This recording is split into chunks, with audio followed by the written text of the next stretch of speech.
Welcome to our YouTube channel world of BCI. Last time మనం ఏం చెప్పామంటే ధర్మం గురించి మాట్లాడుకుంటా ఉన్నాం. అసలు ధర్మం అంటే ఏంటి, ఎలాగా, అంటే ఎవరి ధర్మం వాళ్ళు నిర్వర్తించడం ధర్మం అంటే ఒక మనిషికి దానికి డిఫరెంట్ డిఫరెంట్ రోల్స్ ఇచ్చాడు అనమాట దేవుడు. అంటే ఇక్కడ సొసైటీ డిఫరెంట్ డిఫరెంట్ రోల్స్ ఇచ్చింది.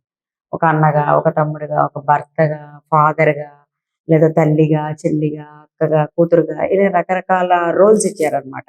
సో ఆ రోల్స్ లో మనం ఎట్లా ఫిక్స్ అవ్వాలి అనేది కూడా మనకి చాలా ఎగ్జాంపుల్స్ తీసుకొచ్చారు.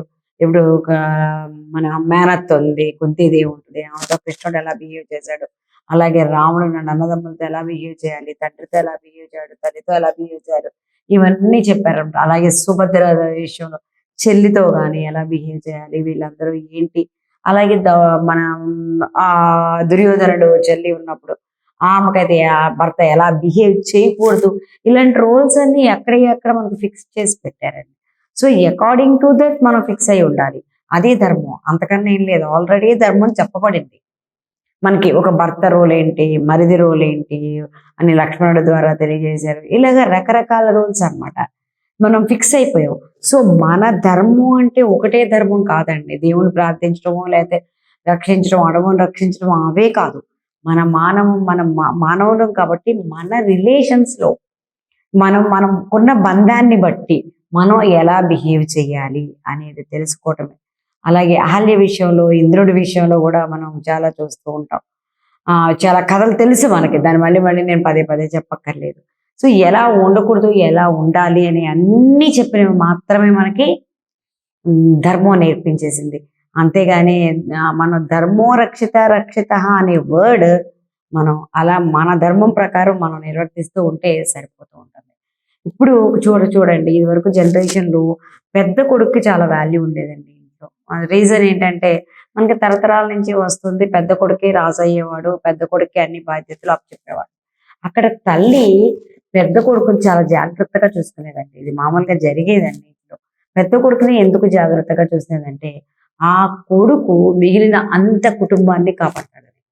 ఆ కొడుకు మొత్తం కుటుంబాన్ని అంతటిని కాపాడతాడు, కుటుంబాన్ని అంతటిని పైకి తీసుకొస్తాడు. ఎందుకంటే పెద్దోడుగా తన బాధ్యత. చిన్నప్పటి నుంచి తల్లి చాలా స్పెషల్గా పెంచేది. ఎందుకంటే అతనికి ఫ్యామిలీ అడ్మినిస్ట్రేషన్ రూల్స్ తెలియాలి, ప్రేమానుబంధాలు తెలియాలి, చిన్నవాళ్ళ మీద బాధ్యత తెలియాలి, పెద్దవాళ్ళంటే గౌరవం తెలియాలి. ఎందుకంటే కింద 7 మంది పిల్లలు ఉన్నా కూడా వాళ్ళందరికీ నేర్పించేది పెద్ద కొడుకే. అందుకని చెప్పేసి కూతురికి ఎందుకు ఇది వరకు రోజుల్లో నేర్పేవాళ్ళు కాదంటే, కూతురు వేరే ఇంటికి వెళ్ళిపోతుంది, అక్కడ పెద్ద కోడలుగా తన రోల్ ఉంటుంది. తనకు కోడలుగా నేర్పించాల్సినటువంటివన్నీ కొడుకుని బట్టి కోడలు నేర్చుకుంటుంది, ఆ ఇంటి కొడుకుని బట్టి కోడలు నేర్చుకుంటుంది, అలాగే మన కొడుకుని బట్టి కోడలు నేర్చుకుంటుంది. అందుకని పెద్ద కొడుకుని బాగా పెంచేవాళ్ళు అండి. తర్వాత కానీ ఒక విషయం మాత్రం అనిపిస్తారు, జనరల్గా అంటూ ఉంటారు అందరూ, ఏంటండి పెద్ద కొడుకుని అలా చూసేవాళ్ళు, మమ్మల్ని తక్కువగా చూసేవాళ్ళని. కానీ అది కాదు. పెద్ద కొడుకు చూడడంలో కుటుంబం యొక్క సంక్షేమం ఉంటుందండి. అది ధర్మం. అది ధర్మం ఏంటి, తల్లి కొడుకుని పెంచడంలో, తల్లిదండ్రి కొడుకు పెద్ద కొడుకుని పెంచడంలో ఆ విధమైన ధర్మం ఉంది. ఆ బాధ్యత ఇవ్వడంలో ధర్మం ఉంది. ఇతను కొడుకు బాధ్యత తీసుకోవడంలో ధర్మం ఉంది. రెండు ధర్మబద్ధమైనవే. అంతేగాని మనం ఏ విధంగా కూడా దాన్ని విమర్శించడానికి లేదు. అటువంటి ఫ్యామిలీస్ ఇప్పుడు లేవనుకోండి, వేరే విషయం. బట్ మనకు అన్నీ నేర్పించబడ్డాయి. మనకి ఇక్కడ అన్నీ ఇంకా అసలు పండు ఒలిసి నోట్లో పెట్టినట్టేనండి ఇక్కడ జీవితం. మనం కొంచెం అర్థం చేసుకుంటూ దాని వైపు చూస్తూ ఉంటే, మనం అబ్జర్వ్ చేస్తూ ఉంటే పక్కన వాళ్ళ జీవితాలు, మన జీవితాలు, జరిగినటువంటి మన పురాణాలు, భాగవతాలు ఇవన్నీ కనుక చూస్తుంటే మనకి లైఫ్ అంతా ఇక్కడ బతికి చూపించారు దేవుళ్ళు. రాముడు కానీ కృష్ణుడు కానీ బ్రతికి చూపించారు. అది 2 సపరేట్ యుగాల్లో. సో ఇప్పుడు కూడా ఉన్నారండి అటువంటి వాళ్ళు, ఇప్పుడు కూడా బ్రతుకుతున్నారు. మనం చూస్తున్నాం కానీ మనం ఐడెంటిఫై చేయలేము. అంతే జరుగుతుంది. మనం రక్షింపబడుతున్నాం డెఫినెట్గా గాడి చేత. అది మనం కూడా గమనించుకోవాలి. ప్రతిదీ మనకు చెప్తుంటారు తెలుసా. చిన్నప్పుడు కథలు అడుగుతుంటారు, గుర్తుందా మీకు? ఏంటంటే ఎవరు చేతులు దాకెళ్ళి గోడ దాకెళ్ళండి, ఎవరు చూస్తున్నారు అని లాస్ట్ కొన్ని కథలు ఉంటాయండి. ఆ కథల్లో ఏంటంటే ఎవరు చూసినా చూడపోయినా దేవుడు చూస్తాడు మనం చేసే ప్రతి పని. ఎందుకంటే దేవుడు అనేవాడు మన మనసులో ఉంటాడు. సో మన ఆలోచనలో ఉంటాడు, మన ఆలోచనతో గమనిస్తూ ఉంటాడు అని చిన్నప్పుడు అమ్మమ్మలు, తాతయ్యలు వాళ్ళంతా ఎక్కువ నేర్పే అవేనండి. అలాంటివే కాసేపు ఏంటంటే పాలిష్డ్ వర్డ్స్ లో కాకుండా ప్రాక్టికల్ గా నేర్పేవాళ్ళు.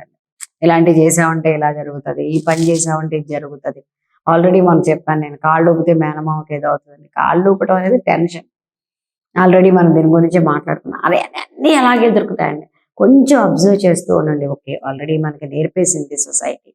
మనకి ఇక్కడ దేవుడు వచ్చి అన్ని నేర్పిల్లండి. భారతదేశం యొక్క గొప్పతనం ఏంటంటే, మన సనాతన ధర్మం యొక్క గొప్పతనం ఏంటంటే, మనం ఎవ్వరి ద్వారా నేర్చుకోలేదు. స్వయంగా భగవంతుడి ద్వారా నేర్చుకున్నాం. అన్ని బ్రతికి చూపించేటారు వాళ్ళు. అన్ని కష్టాలు ఉన్నాయండి. ఏ రాముడి దగ్గర లేదా అండి కష్టం? సీతమ్మ పడిన కష్టాలేండి. ఎవరో ఒక అతను ఏదో అన్నాడని రాజధర్మం కోసం ఆయన అత్యంత ఇష్టమైన సీతమ్మని వదులుకున్నారు.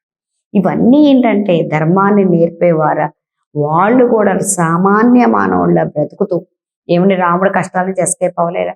ఆ విష్ణుమూర్తి కదా అంత కష్టం. కృష్ణుడు ఎస్కేప్ అవ్వలేడా? యుద్ధాన్ని ఆపలేడా? అంతమంది చావుని ఆపలేడా? ఆయనకి ఏమన్నా కష్టమా?